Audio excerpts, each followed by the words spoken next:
He's going to. I feel. Mic check, mic check. Hello. Hi, everyone. Hello. Am I yelling? Is it loud enough? I think so. Okay. So quiet. Yeah, so my name is Batando. Keeps cutting off. No, we can hear Okay. you. Already. Batando, and the organizers here for Jozi.JS. And I just want to welcome you all for yet another episode of Jozi.JS. Round of applause if you don't mind. Cool. Obviously, I'm just going to give you some ground rules as to how tonight is going to go. The content, please be nice and be considerate. Be respectful and constructive, when you ask your questions, etc. And working together, yeah. So we're together. So as I think Ruby is going to tell you, please try at the end, try to put away your bottles, like in the bins, and whatever else you might have consumed, that packaging, etc. And spare me. So when you get contacts, etc., please be nice to the people who gave you those contacts.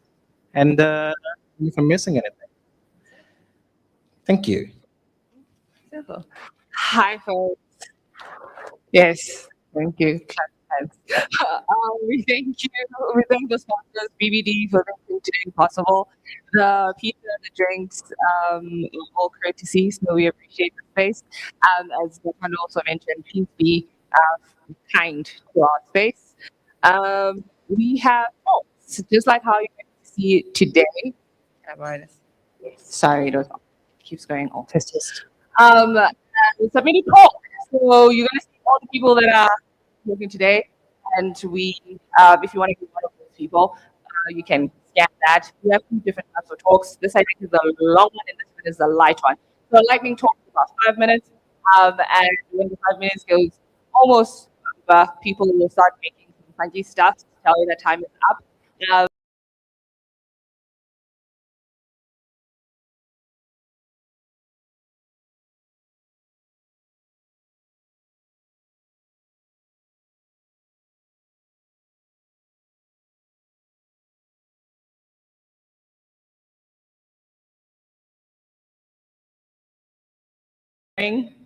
If ever you are an enthusiastic person who loves coding and loves teaching young kids between the ages 5 to 14, please reach out to me and I'll give you a contact. I'm really excited to see some CVs from this crowd.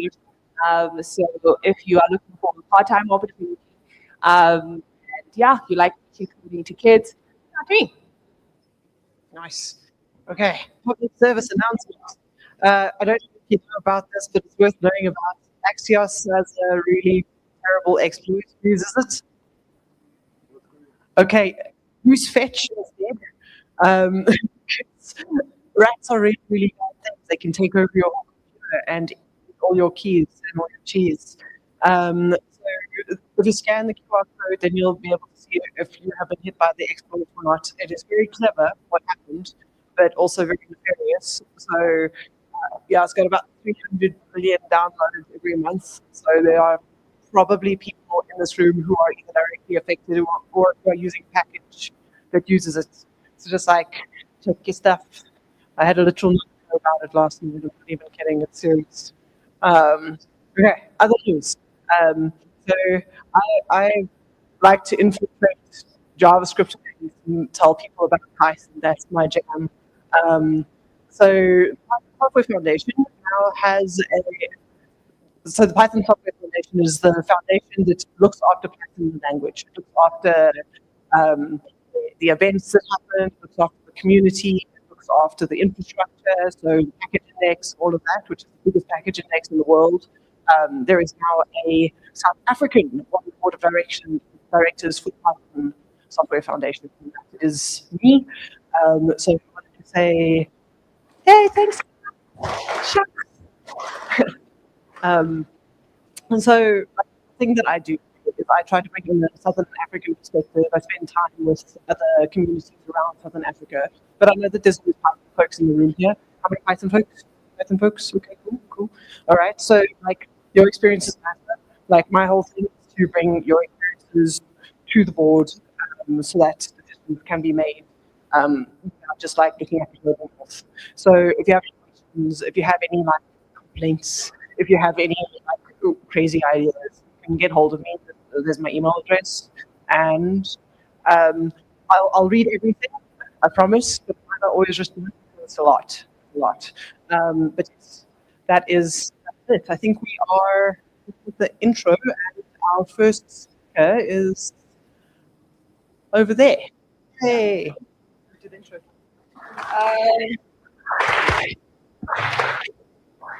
Yes, the person you see before you is Asimthande Majola, mobile developer focused on crafting expressive, reliable payment experience. An hacker with TypeScript and a firm believer that great software is both elegant and practical. Proud, smart parent. Ah, congratulations. And he's going to talk about the effective effect. Take it Cool. away. Am I audible? Everyone, I'm Asimthande, introduced.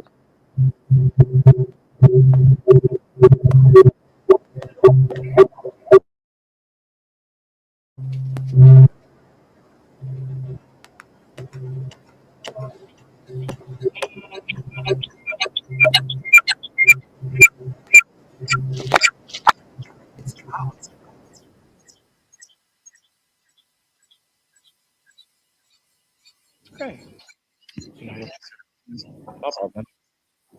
Shit. What do you guys- must I just hold it? Are you sure? Yeah. Uh, present. My screen visible?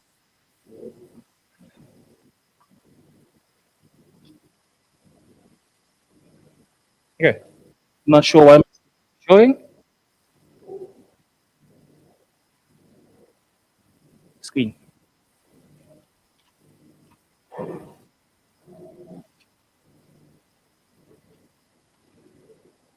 There we go. Okay, cool. As I was introduced Sunday, developer at Investec.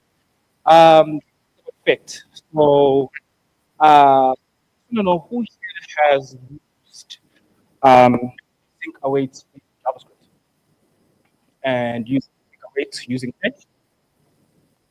Okay, that's people. Cool.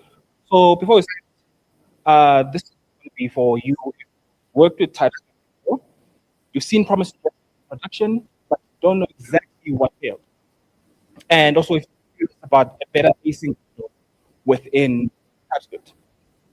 So it is very vast, right? It does a lot of things at once. So I'm trying to teach you everything about it, trying to teach you the main core models. Cool. So now I want to get to one of the problems I've been having with TypeScript. Um, the biggest problem is whenever I do a network call, I just do my fetch call, I wrap that within try, but I don't know exactly what might go wrong. Because within doing that call, I have to fetch and I have to decode my JSON. Right? So what could go wrong while doing the fetch? The network could fail, the server could return an error, my JSON response might not be the type that I want, or if I need to retry, and I have to add extra code within that retry, right?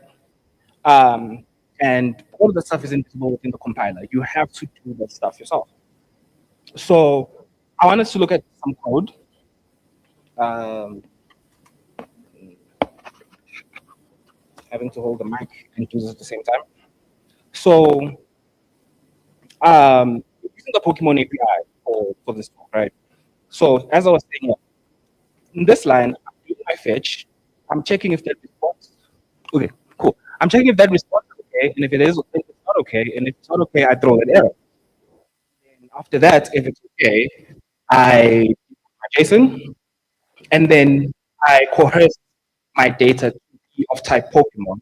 And if you go here, there's an interface of type Pokemon. But the problem with this is that you don't know whether this item is of type Pokemon or not. You are coercing it. And then if you also check within your catches, on this try comes to within this catch, This error is unknown. So if you run this in prod and it fails, you might not know what happened, right? Same thing with your catch or your decoder. And then you can run your fetch Pokemon, do whatever you do after then, and then catch. This to me has not proved very safe for being prod. Right. So now let's get into effect. What is effect?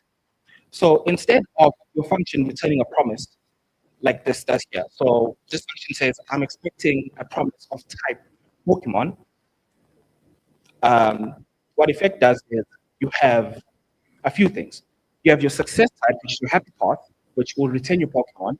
You have your error types, which what might go wrong while I'm doing this function call. And you have your requirements, sort of like dependency injection. So now, what do I need to run this function? Cool. And let's get into how effects work. Effects are lazy, meaning that the effect itself won't run when you create it. You will run it when you specify when you need to run it. This makes effects very composable. You specify what your effect should do, and then within that, you can specify side effects of it. So if you want to do logging, retrying, tracing, or just wrapping it within a timeout.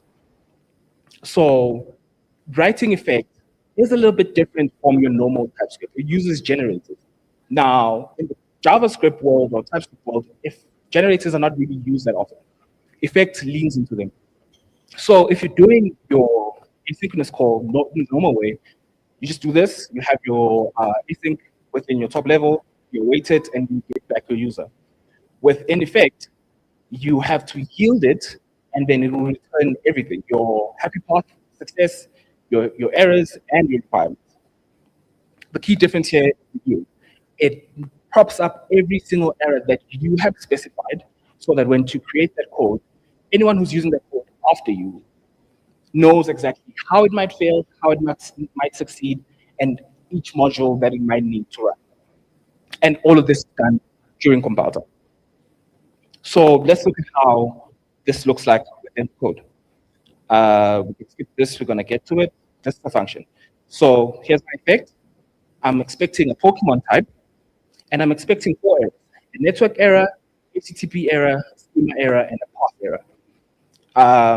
So instead of doing my call like this, I would wrap it with the try promise. The try promise allows us to do our fetch, and if anything happens, the catch is going to run and the network error is going to run. Here, I'm just using an HTTP error because I'm only going to know that if OK is false. And then after that, I do my decoding. And if my decoding fails, I have a pass error. And then at the end, I return a schema.decode. Well, what schema does, I'll get to it at the end of this talk. It just makes sure that the type you got back from your endpoint is the same as the type you actually need. Right? And yeah, that's it. So not too different from how you normally do it. You just have to get used to generators. Cool. Now, the cool thing about effects is the typed errors. Now you know how things could fail, and within knowing how things could fail, you can handle that. Because in normal TypeScript, you don't know how things could fail. This is how you specify the errors. You can create any type of error you want, and also effects is really cool. The thing I've been using the most is the and it gives you all the ways you could fail without you having to specify it. That's how you do it. And then, yeah, you just declare it, and then you say this error could fail, and these are the items it could fail with. And then once you're done describing your code, you can actually catch it with how it's going to fail because you specified how it's going to fail.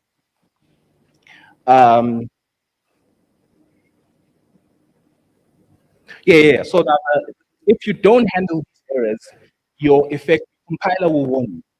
So you have to handle the errors. This is kind of annoying while you're still doing it, but once it's in prod, you are always going to be happy knowing what failed and where exactly you should go within that code. So within that, now you know what an effect is. Here's how it handles bundling code. There's services. A service is kind of like a USB port. It just defines how things should go. So if you need an HTTP client, say I need an HTTP client, here are the functions that it could have. The cool thing about services is when you go into testing, you can have your actual implementation of the code and the test stuff, meaning you can replace how the code runs within your test. So you can mock successes, you can mock failures, you can mock whatever you want without having to touch your actual implementation code. If you want to make testing easier, Effect is really cool for that. And then this is how you actually map out your service. So here you're saying, here's my first client for fetching Pokemon, and here's the function that I actually use to fetch that Pokemon. So what Effect does, it creates that tag, you can identify it within that runtime, and you can use it to make sure that you're handling it. So we're gonna see this in code. So, and there's requirements. Requirements are what you need to run the code. If you don't pass in your requirement within your function, it's not going to work. The app is just not going to compile at all up until you pass in the requirement. Annoying, yes, but it's going to save you in prod. And then there's layers. Now, with layers, you are now describing what should the code do, because you just described the contract of the code. So within that layer, say, okay, cool, this is what I'm providing. Here's how it can fail, and here's what it requires. With this one, it requires nothing, so it's going to run from jump. Right? This is the killer feature for testing. This is what I was talking about. So now you can replace implementation within your test, within your mocking, or within production code. Cool. Now let's look at the code for that. Here's my service. And here's me describing my service. I'm saying that's the fetch client. Here's the function that you actually have for fetching that, what it needs to run, and the return type, which is the effect type, which returns Pokemon. And here are all the errors that could happen. And then here's your layer. Within the layer, here are the generators I was speaking about. So each and every one of these functions which your service describes has to be a generator function.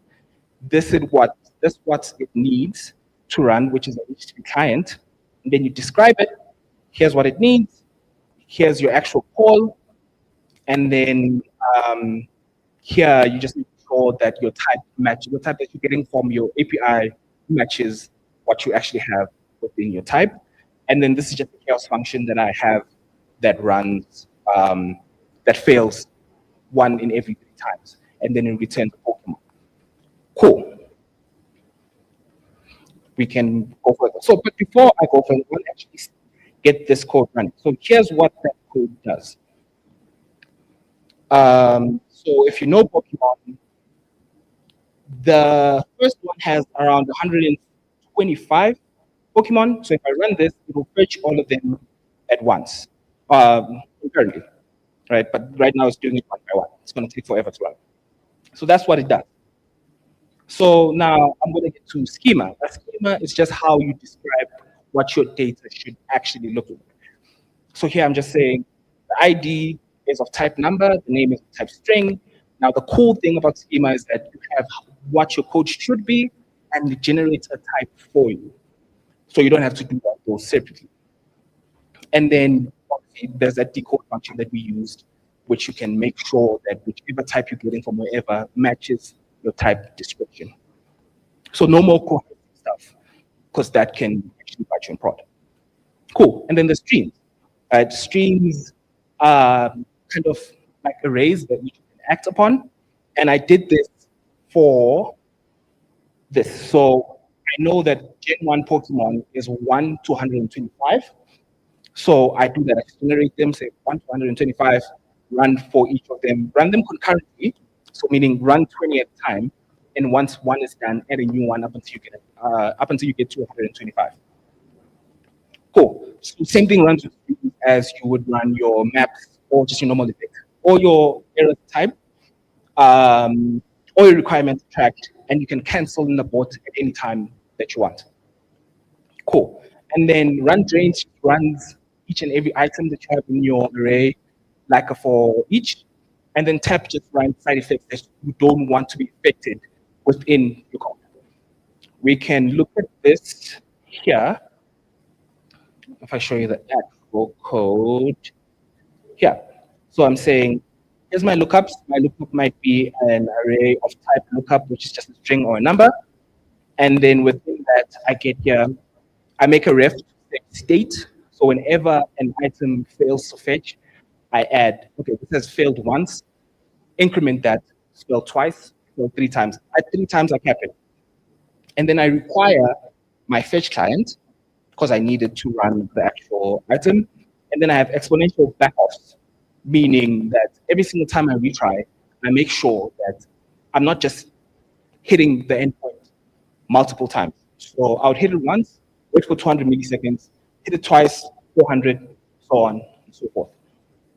And then I pipe this out, making sure that I track how long it ran. And then within this pipe now, I'm catching an error that might happen if all the retries that have happened, if the retries have happened 3 times, I'm saying, okay, you can't try anymore, go to the next item in the row. And then concurrency, you can just say, I want 10, 22, I want them to run simultaneously, fetch them all at once. Cool. That's that. Show you. And then within the schema, forgot to show you schema. This is how you would make your schema. So you have an array, numbers, booleans, every type that you might have. You can describe it here, and then you can have it as an interface within TypeScript. Cool. How all of this fits together. Schema shapes your data.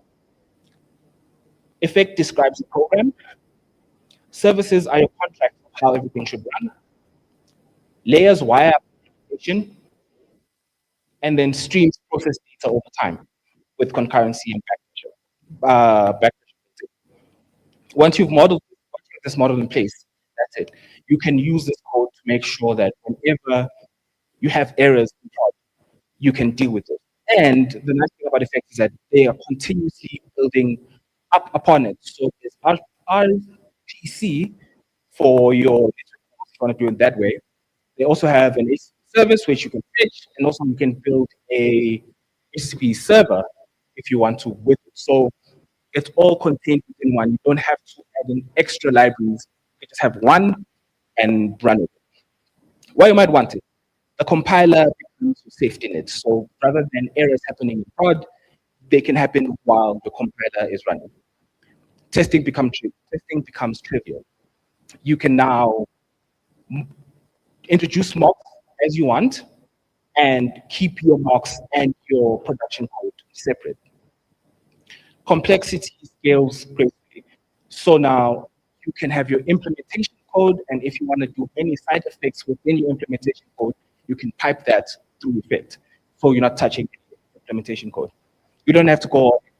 So as big as Effect is, and it can offer you a lot, you can just start small. You can start with the try promise, see if that works within your code base, and if it does, continue with it. If it doesn't, drop it.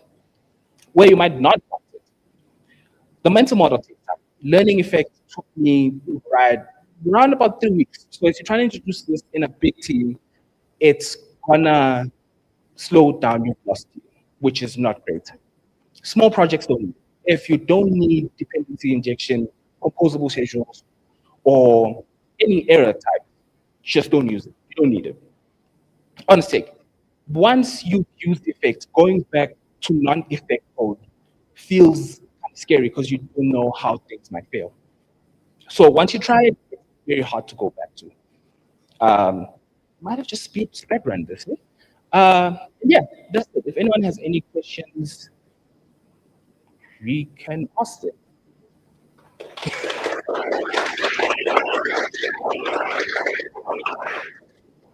Yeah. Yes.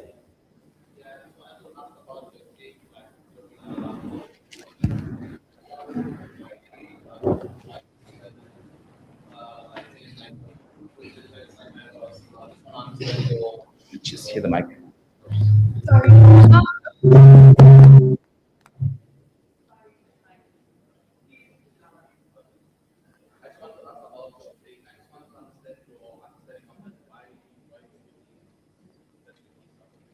Like Effect is hard to learn. Why? Okay, so cool. I deal with a lot of production code, right? And I have to either I run through traces, figuring out what's going on. So why I'm saying this is that once this is within your code base, you know how things will fail. You can get where that code actually failed, right? And effects and spans, so you can now it generates a trace for you within all of that code. So it tells you here's where you started running your code, here's where it failed, or it tell you here's where you started running your code, and this is where it succeeded. So now going back to my production code and be like, okay, here's where it failed. It makes everything so much easier. And even within coding, if I know if this function can fail with the HTTP error, for example, I will know how to handle that.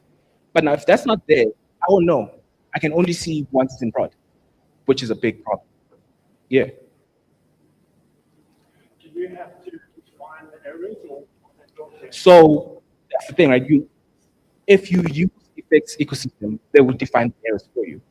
And then, for example, with HTTP requests, they have ways they can fail. Some errors you're going to have to find because you know them. Some errors are going to be there for you. Yeah. Some are defined. Yes, some are not. Yes, yes. And then another cool thing is that once you have all of these defined, you can do pattern matching. So you don't have to do a bunch of switch statements or statements. All of that can be within one statement. For example, there's a match error type, which you can do. Yeah. Thank you. Thank you. Please give him a round of applause again. You'll have an opportunity to just grab him and ask more questions after this if you still have some. But we have to introduce our next speaker. Sia, are you ready? All right. One of our own, fun, works at BBD, but also just a good human. I'm a software engineer with a focus on TypeScript, React, and data-heavy systems. That's what he says. You can come and set up. Okay, I was going to continue doing the intro, but it seems like you already have like one favorite. So do your thing. Thank you. Awesome. Oh, That's fine. See, this setup is very complicated. I think you get complicated.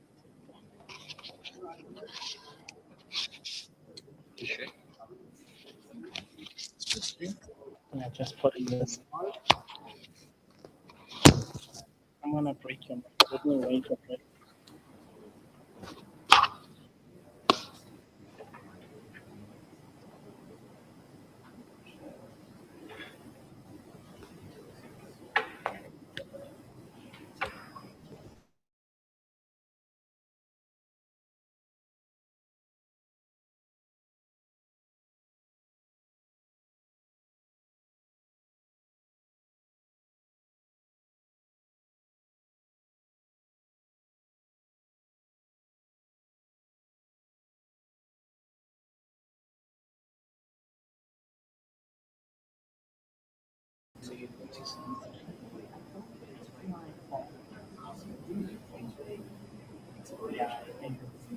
Oh, wait, should you? Should and then moving up and fine.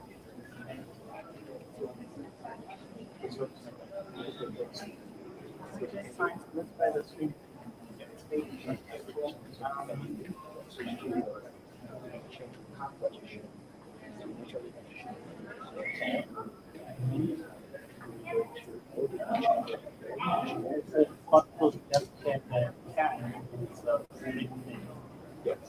Let's try that.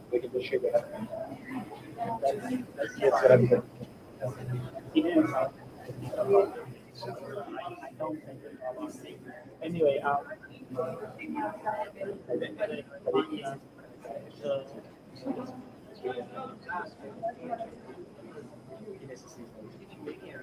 And I can try. Hi. Then why don't go ahead. Yeah.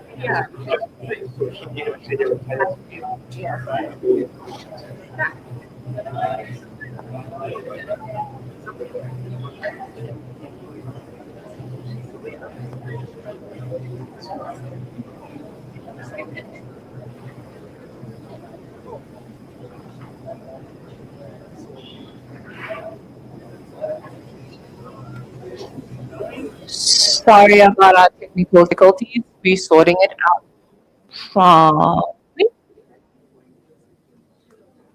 Should okay. Yeah, you see, you got it.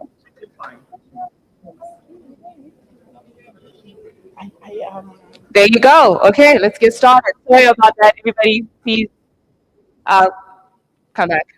There you go. Okay. I have to put this somewhere here.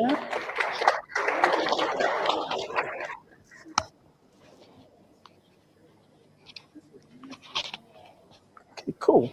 Audio, all good? I think so. Okay, fun times. Do I do the presentation thing again?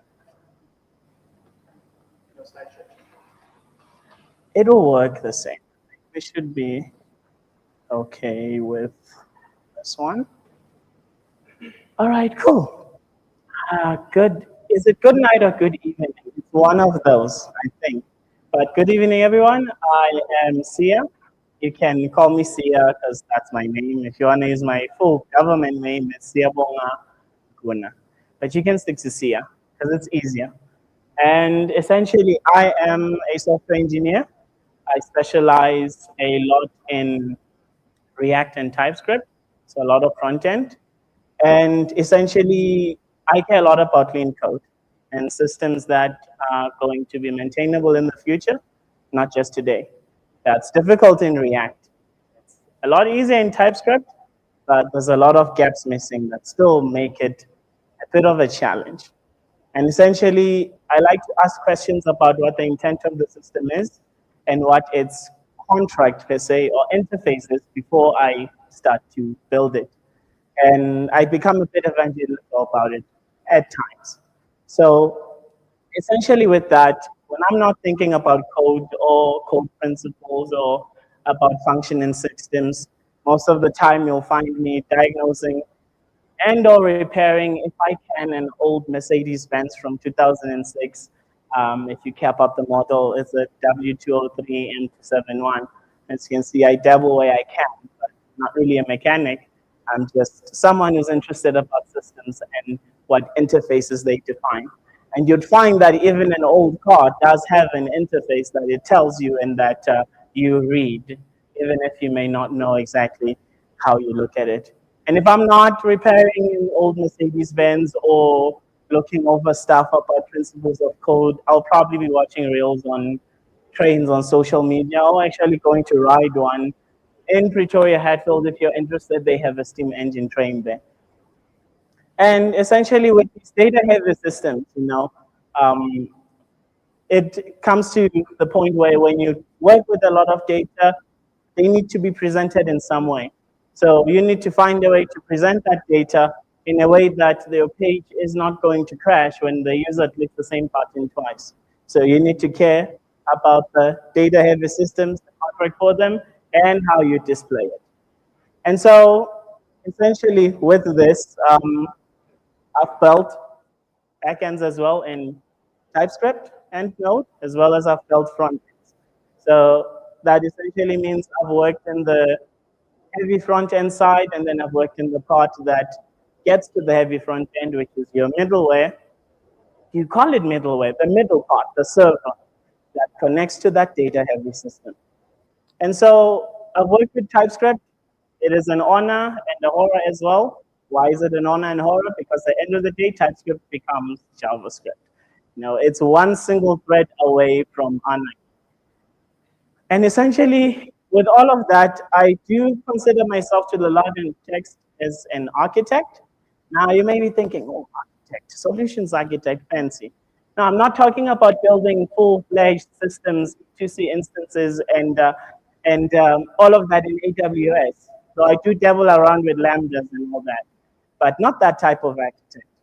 Not the type of architect that is busy diagnosing pipeline and praying to the pipeline gods that something goes right and the chain doesn't break middle of the road or prod doesn't go down and nobody can read the logs. But essentially, I am an architect in the API design sense. So your typical service that connect to a data source and send it to a front end. And an architect in terms of front end systems. Built a lot of front end systems, built common libraries, the kind that gets used across 30 plus pages. So when you build systems like that, it matters a lot how you define what you build, because if it's poorly defined, then your consumers have absolutely no idea how to use whatever you build. So as it scales, as it gets bigger, the more you get concerned not just about how it works, but how well it works, how well it communicates, its coherence, and its flow. So that is essentially the other part of being an architect, because there's different divisions. When you are building a front-end application, architecture is usually based on specific features. This is a user card that connects to a user profile that connects to a user dashboard. When you are building a server API, you have to split, know how to get from your data source to defining your domain for your service, as in what's the business logic, what does business want to achieve with this, and then how the front end can call it. And then different concerns in each and every one. Libraries, on the other hand, very much concerned about how to share whatever it is that they build. And that means duplicable stuff becomes an issue.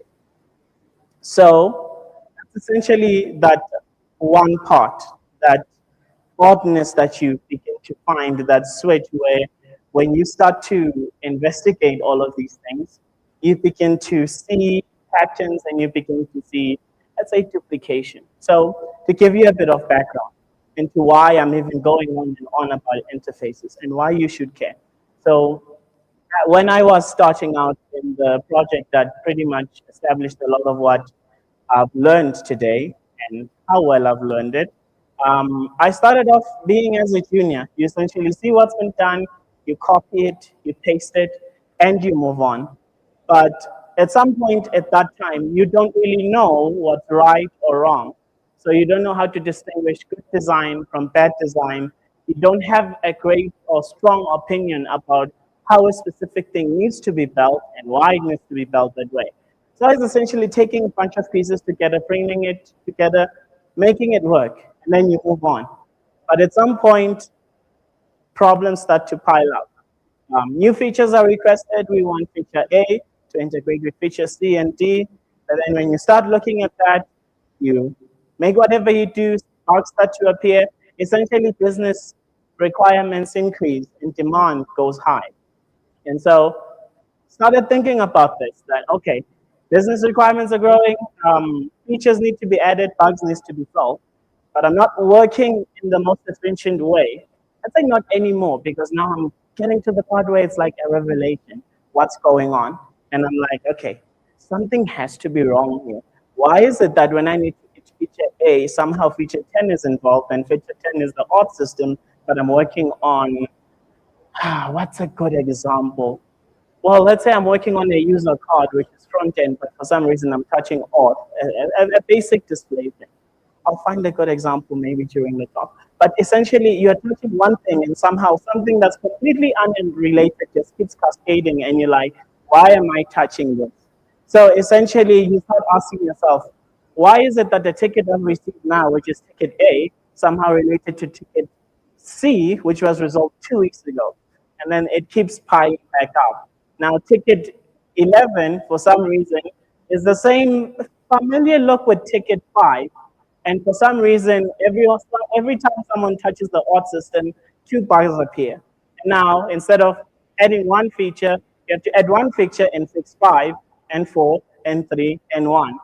And that's a very good code smell and an indication of bad design. So, essentially, what I learned by observing this and challenging all of the difficulties in adding new features, all of the tight coupling, all of the cascading issues, is that I saw one thing. We literally have no defined way on how to do things. That's what I experienced in my team. I realized there is a lot of code and there is a lot of solutions, but they're all custom built. Each person had an opinion on how to make it, and they just did that. But no one knows what is what. There's no defined configuration. There is no standard. Nobody took the time to sit down and agree what a user should look like for our system. So with that, I started to look into this. How can we ensure that what we build, even though we are all opinionated, still follows a similar contract? How do we ensure that whatever we are doing can be consistent across the board, that three devs can still build in the same way, even with varying opinions? And essentially, that's where I got to. So now you'd be asking yourself, okay, speaking a lot about whatever his pain was about TypeScript and JavaScript, what does this have to do with interfaces? Well, I'm hitting it quite a bit.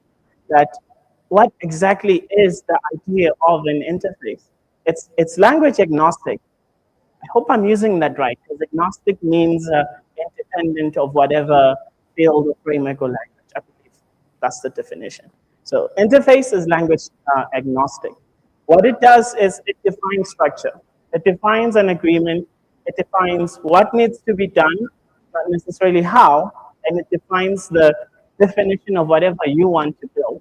So if you're building a person, and versus very typical in enterprise systems, or a person or an animal or whatever, you define that an animal has a name, it has a type, a mammal, and it can speak. That is what an interface does. When everyone looks at what animal is, they know the very few basic definitions of what it needs to be.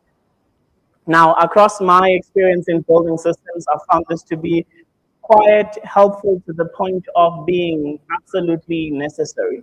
Because when you start dabbling in architecture, you're not building the system or features just for yourself or what you can do, you're building it for others to use. So for example, a library, I'm sure you may have played around with this instead. You may have gone to NPM, you may have gone to whatever other repositories they use, and they have a bunch of packages there. And those packages you pull in, and for example, Effect, I don't know if it's a package, but the previous presentation, that has an interface defined of what it can do and what it expects. That is an interface. It essentially becomes the guide for you on how to use the system. So it essentially is the same, even with very small features that you do. Because you remember, every single line of code you write, you are writing it for someone else. And someone else needs to be able to know what the thing you did means. They were not there when you coded it. They were not there when you thought of it and you were super smart and you decided to do any in TypeScript and you decided to do unknown. They were not there. They don't know what your data source looks like. So without that interface defined, they start over from scratch. So we need a definition of an interface. We need a structure. We need to tell other people what it is that the thing that we build looks like or does or how they can use it. So that resolves one of the biggest issues we have. Devs are very opinionated. We're all very strict about what it is that we want to do and how we want to do it. And with that comes very varying stuff like, is it user ID with a capital I or a lowercase d, etc.? Is it tightly or is it full name or whatever? Do you call it name or you call it full name? You call it surname or you call it last name? All of these things come in, and you find the same thing that should have the same contract somehow has 3 different implementations. We get lost. We have no idea what to do. So I wanted to show you a very basic, simple example. I wanted it to be bigger, and I realized it might be too big if I make it that big. So it's very simple. I wanted to do a live demo with you all and just show you how we can build it. I think I have enough time to do a run through. So instead, I had some Markdown docs created that could explain a good design, bad design scenario. And I hope this one opens. Open? Okay, just opened one. That's fun. Okay, we need to start with this one.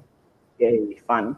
Okay, we close it. So this is the one thing I want to tell you today. If you want to excel in your career, which in the team I was before was established, and I believe it is an exponential growth and help in what you do, is to plan. Planning as a dev should never be optional. Even if you feel like you are better at just experimenting, it's good when you learn. But if you plan your stuff, you clearly know what needs to be done and how. So, is it? I need to do something. Make it, oh, okay. I'm gonna close this one. I'm gonna expand. Is that big enough? Or bigger? The what? Oh, God, okay. They're sending me very weird signs. I have no idea what they're talking about. Anyway, planning is essential for you. Right? Challenge you to give it a try, whether where you are, you have done it or haven't done it, give it a try. A plan is exactly what I've been talking about. It is defining an interface. That is planning. If you plan, you will define your interface and you will know what to expect. So I'm just going to go through you a scenario. Essentially, you're building a personal gaming dashboard, pure display. You need to display game cards, stat summary, recent activity feed. All of that isn't too important in the sense of what all of this is. But you're in a hurry, so you start wiring it up. You don't plan. You're just like, okay, I'm just going to wing it. And essentially, you define a component called game card. This is in React if you've seen or not seen it before. And essentially, you define that I'm going to receive data in the anonymous wilds, wilderness of JavaScript, because that's what it says. And it says, okay, in data, I'm going to have game title, a platform, hours played, current status. And I'm good, yeah, works. So I've tested this component, displays on the browser.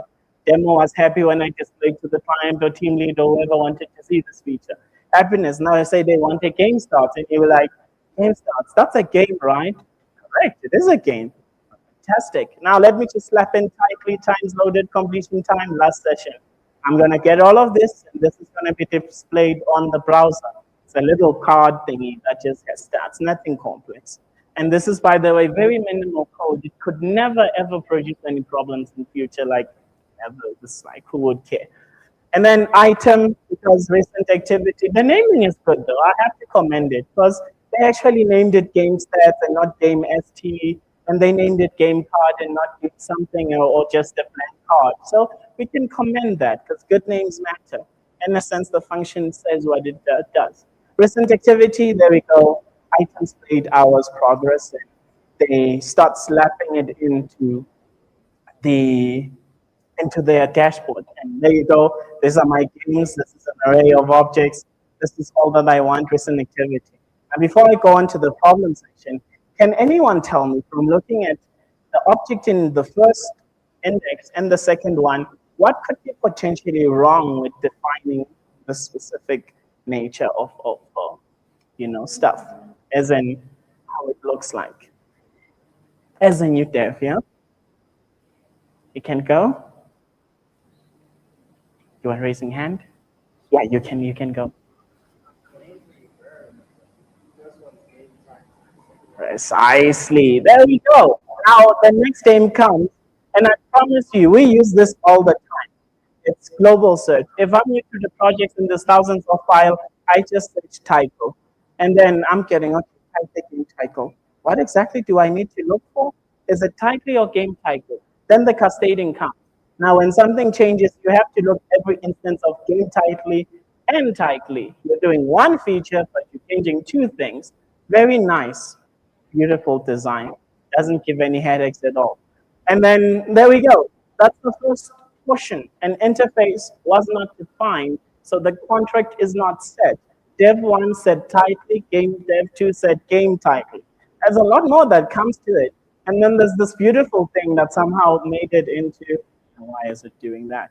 Okay, cool. There's this beautiful thing of Python standard linking into React as well. And you'll be like, okay, that's interesting. So am I using, is it Pascal? I forgot if it's Pascal or Camel. Am I using snake case or Pascal or Camel? Now again, more confusion. Because what if someone now needs to define a new variable for a recent activity? Shall I call it time uppercase played minutes or snake case? We don't know. And then you load it in game. And when I'm just looking at this, I'm like, it keeps going back to the markdown because I click it. Okay, I suppose that's a feature. I hope. Anyway, I see item. Great, and keys of I and all of that, we can all read what it does. But as mentioned, the data contract is title, end title, game title, end name. They're all the same thing, but for some reason, there's three ways to do it. And then you find hours played, time played, hours. Which one do I fix? Don't know. I fixed all of them maybe. Maybe I refactored the whole thing and did my own name saying hours only. And then next step comes and says, I don't like hours. I like hours past. No contract, no agreement, chaos. So nobody agreed what a game actually looks like in the system. Everyone has their own idea. There we go. Any, if you're in TypeScript. This was made just in JavaScript, but I promise you, any and the code above is the same thing. So I caution you to stop using any in your projects and whatever you do. It is bad practice. You cannot pass as you being a professional. Stop using any because it is breaking systems. I've seen it, I've lived it. I've had the pain of refactoring all the any's I could see and all the any's I could find. So caution to that. There we go, game data. Data of what? Nobody knows. Pass anything. TypeScript isn't going to stop you, which is also the part where I say it's a very great upgrade from JavaScript defining types. But the fact that it's not so strict when it gets to that point and allows any, I find it as lacking. I know why they do it, I understand it. But if we want strongly typed languages, let's make them strongly typed. So the component will probably render undefined because you try to assign it. Or you will get the famous errors, cannot read properties of undefined. And you look into the browser like, why? Oh, cool. Don't worry, I'll be done in 5.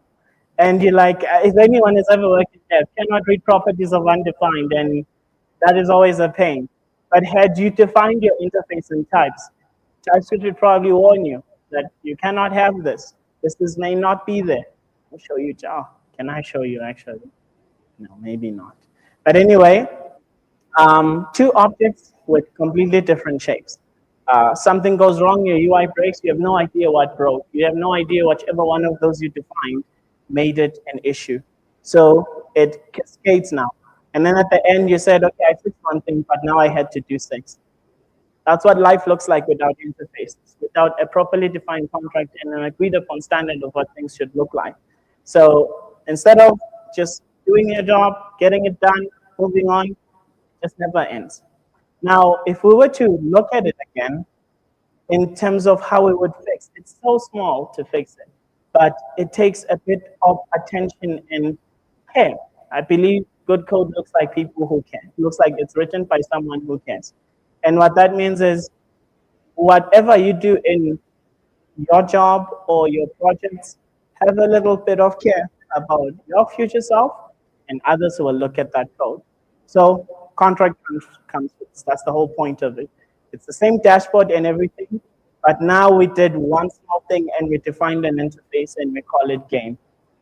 We define types for what a platform looks like because you have PC, PlayStation, Xbox, Nintendo, and I don't think you can have a platform of glass. But in that previous interface, we definitely could have a platform of glass. And if you have that and you use TypeScript properly, it is going to tell you that something's wrong. And if you set it to strict, the compilation will fail, which I encourage. Set your strict mode in your TS config and live a happy life. And then game status, there we go, have been defined. It can only ever be these values. Now we agreed that games must have a tightly hours played far from status, cover URL if someone ever needs it.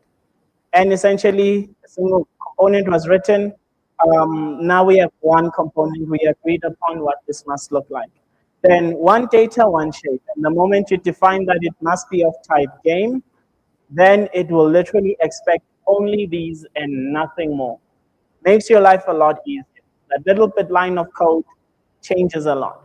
The reason why you don't want to propagate it, even if it's one small component with no interface, that one cost components could be used in 100 more other places. And that problem cascades through it all. That's why you keep fixing in many different areas. Then you have your game card, which also accepts type game, and then you just pass it on. And since we've defined this is optional, if we don't want to put it on, the compiler's not going to complain. React and TypeScript will let you live your life. But under no circumstances could you live tightly out in this particular thing. So it will complain that it's missing. Then game stats again, similar. We have games, and you can compute your total via this, and it will literally, when you do game dot something, it will show you the fields available. And then game list, contract follows, one file convention, every component in the system, same language, and now we know what exactly a game looks like. Mention that it can translate to other languages. So an interface is language agnostic. It's a design concern. It's a design pattern, probably. Wonder if I'm using that right. So that means that we have now, we call it game. But if you move to C# or Java or any other language, and you're building another service, another display, you can call it, let's say, a client, and the client has a name, has a title, has hours. You can call it a user. You can call it whatever you need to call it. And essentially, all of these translate to any other language you will work with. So this will essentially benefit you not only in writing proper and good TypeScript or the web, that specific part, but whenever you move to anything else, whether you move to a new framework, Vue or Angular or Svelte, or you go to do Java or Python, you understand that the idea of an interface, you implement it across the board. So the domain will change, but the principle does not. So define the contract, everything else follows. And then a wrap up would be interfaces, another TypeScript feature. They are a design decision. You need to think more about your design more than the code. If you are successful at what you do, you will code less and design more. That is how you get to the level where you build long-lasting systems. So wherever you are, the conversion to any other language is straightforward. But that's pretty much it. An interface is all you will ever need to code and do your work successfully. The implementation details, trust me, even your AI can do that now. That's why there's so much hype. They keep telling me it's going to replace you. It will not respect your design skills. It will replace your coding output skills. Anyone can do it, even someone who does not know how to code. But not everyone knows how to design. And if you know how to design, you'll spend less time coding trivial tasks and start focusing on stuff you could never do before. So that is essentially the very gist of everything. An interface is all you need. If you ever take any takeaway here, plan, define your contract, know exactly what you need to expect or get out of it. You're doing it for yourself, your future self, and others. And others will love you if you do that. That is all. Thank you.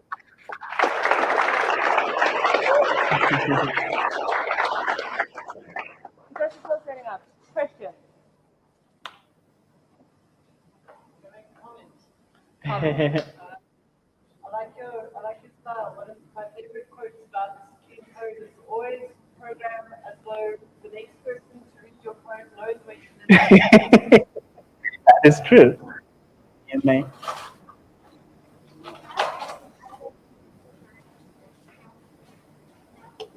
Methods. It's what I used to plan. I do a lot of brainstorming. I tend to have multiple thoughts I tend to question myself a lot. So I usually have a design of plan, put it in bullet points, then refine it, then refine it. But in this day and age, fortunately, you have LLMs that are pretty much designed to check patterns in words and sentences to refine whatever it is that you plan. I recommend LLMs for that, AI. If you want to plan, not for you to say, give me plan. No, don't do that. Use it to say, verify my plan. Works with code reviews as well. Quite excellent most times. So if you are brainstorming, you can even let the AI know. It's a brainstorming session, so don't start spitting solutions for me. and I go through an iterative process in terms of how I plan my stuff. I like to follow the principles in the book Clean Code, which says think about your variable names, your function names, your interfaces all the time. Spend more time than you're trying to code it and ship it fast because it matters. People read your functions name, your variables, your interfaces all the time. So it's best to spend enough time. And don't be afraid to change it after.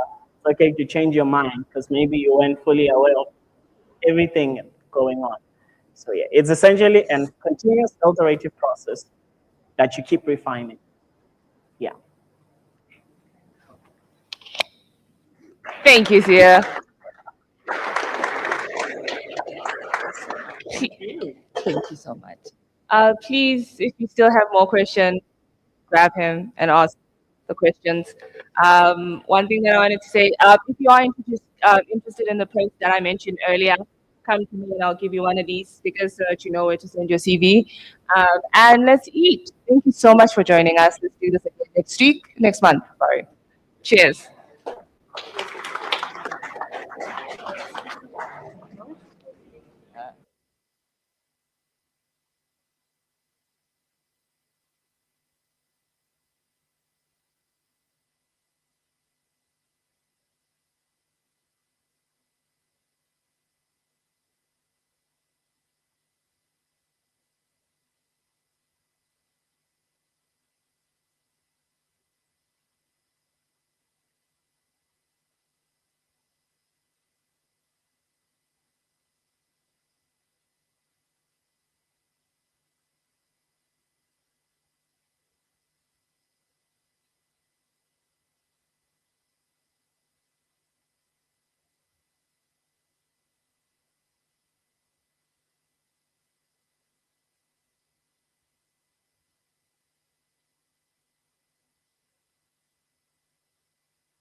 We were born to fly, so let's keep living till it all falls down. Let's close our eyes and let the moment drive the world out. We're in together, in hearts beat together, dance together. We're in this.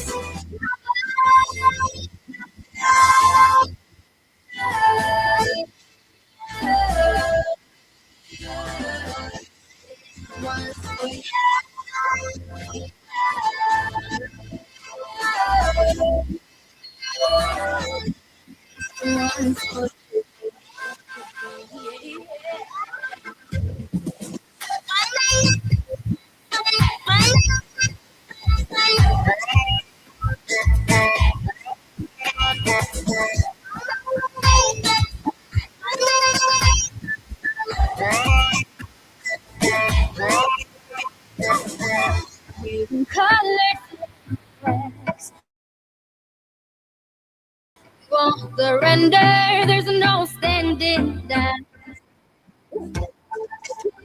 Fear. So we're breaking over. We're in this together.